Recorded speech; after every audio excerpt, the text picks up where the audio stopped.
ایک بچہ اپنے ہم عمر لڑکوں کی طرح بہت زیادہ شرارتی تھا۔ ایک دن اس کے گھر مہمان آئے اور اس کی ماں نے مہمانوں کے لیے سالن تیار کیا۔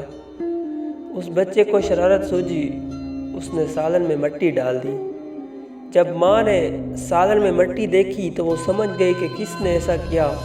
اس نے غصے میں شرارتی بیٹے سے کہا، غصے سے بپھر جانے والی مائیں الفاظ پر غور کریں، چل بھاگ ادھر سے، جا اللہ تجھے کعبے کا امام بنائے۔ یہ بات بتاتے ہوئے شیخ صاحب پھوٹ پھوٹ کر رونے لگے۔ ذرا ڈھارس بندھی تو زندی آواز میں بولے، اے امت اسلام، جانتے ہو وہ شرارتی بچہ کون تھا؟ وہ شرارتی بچہ میں ہوں، تمہارے سامنے امام کعبہ عبدالرحمن السدیس۔ شیخ عبدالرحمن سدیس صاحب ماں کی دعا کی بدولت حرم شریف کے ہر دل عزیز امام بنے اور آج عالم اسلام میں ہر دل پر راج کر رہے ہیں۔